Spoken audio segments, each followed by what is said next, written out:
I would say only write for yourself and never consider what people might think of it. And if you write for yourself and you really feel it, no matter what, it will resonate with at least some people. Yeah. If you write with the purpose of like doing something with it, it's inauthentic and it's not gonna work.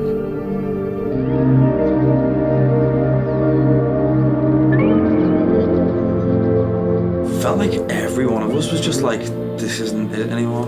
I think just as we got older, we just matured with our music taste. We didn't want to like completely abandon the name of Loathe. We just kind of saw it as a natural progression and just accepted it as us. Yeah, if that makes sense. I think to all of us, Loathe isn't a style of music, it's us. Yeah. Us as people. So like whenever we make music together, whatever that music is, it will be Loathe. It just became more and more apparent as we were writing music that like it was very different to where we came from. But it just felt right for all of us.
treads what trees will hide.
Well, Sean wrote that song. That's one of Sean's songs.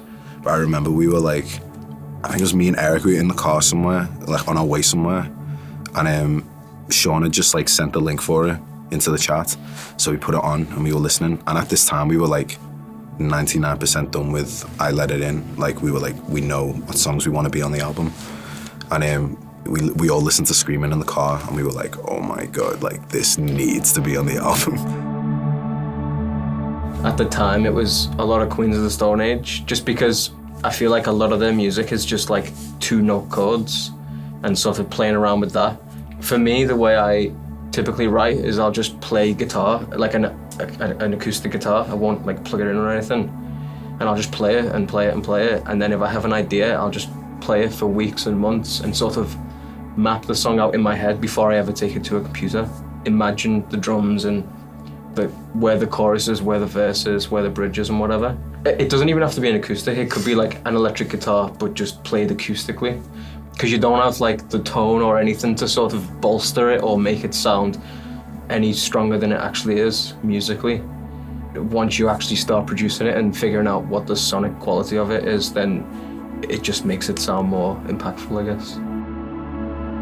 Everyone kind of gets involved with everything. Yeah. I think that's why everything's so eclectic and why a record can have so many varying different sounds. I usually end up just starting with synths and pianos, really, whenever I'm starting with stuff. I'm not like into production or mixing, same as these guys, so I'm kind of like, in a way, trying to learn off them, in a way, because I feel like that greatly kind of affects where other people will kind of see an idea going, is how you kind of present it, production-wise. There's not one lyric, right? Like, there's not one person who writes all the lyrics. We kind of all just chime in together. It's kind of like The same with the music. yeah. Like, I feel like we're really, if you want to like define a band to like, I feel like we're really a band. Like everything that we do is put through each of us, and we have to approve it all. There's a lot of stuff that I write that I'm like, no one in the band's gonna like this, but I'll just do it anyway. That kind of, it almost like dragged us towards the softer side, because like we were always really heavy, but everything I wrote was really soft. And I think then when we started like getting into those things, then other people would then start writing things in that vein, and it just kind of rolled from there.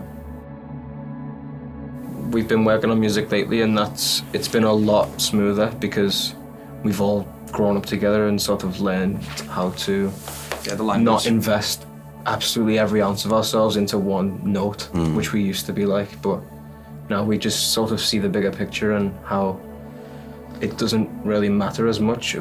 That stuff's attractive to us now as well. I think it's again, it just sounds like a band. It sounds like people playing, as opposed to we used to like really edit guitars and everything like that, you know, because it's also part of the style. But I think where we're heading is it's more is just correct for what we want. Chords. It's just more raw. Yeah, just I mean, if something if your finger slips and it sounds cool, it's like keep that in.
When it comes to writer's block, we're definitely still growing and learning with that. Yeah. Something that we deal with quite a lot because we have such high expectations on each other. Yeah, definitely. Like, I respect everyone's opinion so much in this band that, like, at times it can almost feel like I am writing for someone else because I get into my own head. But then I'm just kind of getting over that hurdle again of, like, writing for myself and, like, just pushing on through and not, like, let my head get clouded with what I might think other opinions would be. Yeah, we can definitely get into our heads about things. Yeah, very much so. I guess because of the expectation that we have from, I mean, specifically with I Let It In and It Took Everything, like having to follow something that like people received so well, it's daunting. Mm-hmm. But then you just try and reel it back and think like we did that ourselves, no external. Like we can do that again, if not better. And just remembering that and just remembering who you are. Yeah, exactly. Yeah. And where you came from and not letting that slip. Yeah, we're trying to, hopefully gonna finish the album on this tour.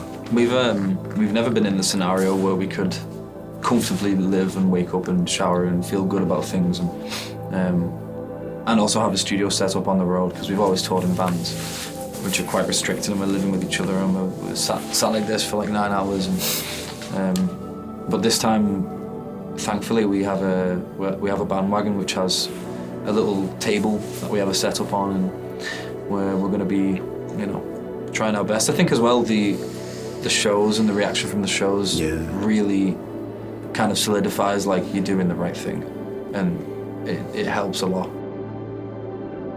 It's crazy like how well like what we're trying to go for translates with our fans. Like they're so onto it. Like even like something as like I'll be at Merch and someone will be like, oh, like you guys must like Twin Peaks, and I'm like, Eric is literally obsessed with Twin Peaks. Like a lot of our influences shine so clearly through our music, and it translates so well to the fans. So yeah, it's really cool. It's very validating.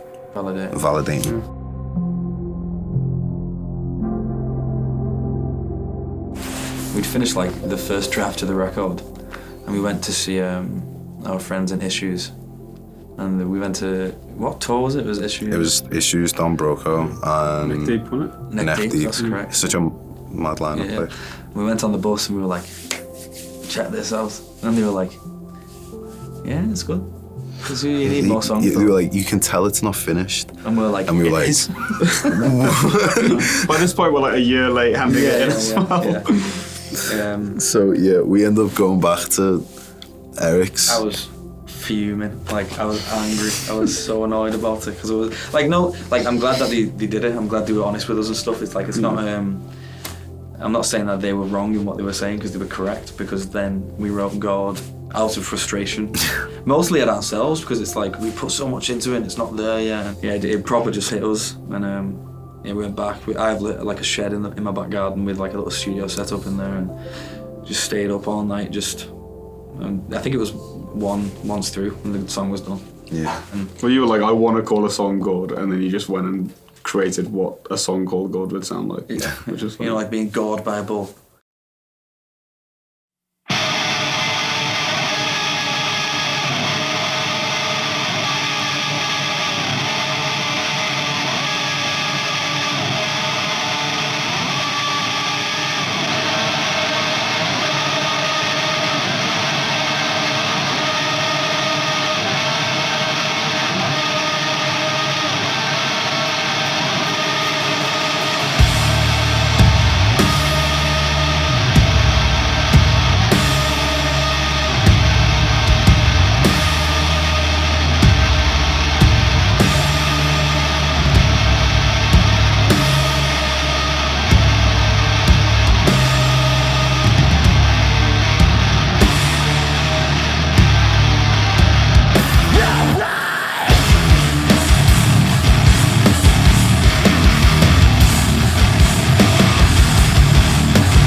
I think the way I would break it down is it's not that I caused the band to write soft music. I think it's I just wrote soft music and then people in the band liked it and we realized that like we can do anything we want. We don't have to just be heavy.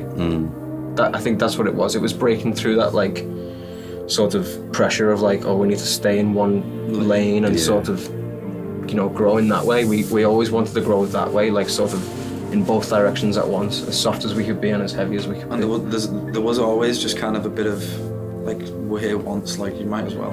There's why limit yourself in anywhere? If you want to do this, let's just do it. Because then you're just starting from the ground up and you're like, oh, there's this style, so it's going to have to be under a different name. Then you get other people involved to kind of grow it, and then it ends up, you're putting eggs in a... Yeah, people know when they don't put your eggs in one basket, but that's exactly what we're trying to do. And to be honest, I think as well, like we appreciate each other so much and we validate each other's like skills and everything that we do, that like that is a big, at least for me, that's a big thing as well. Like family is important, but when we really appreciate each other and what we do for each other and how like doing this together, it's like it wouldn't be Loathe without each individual person.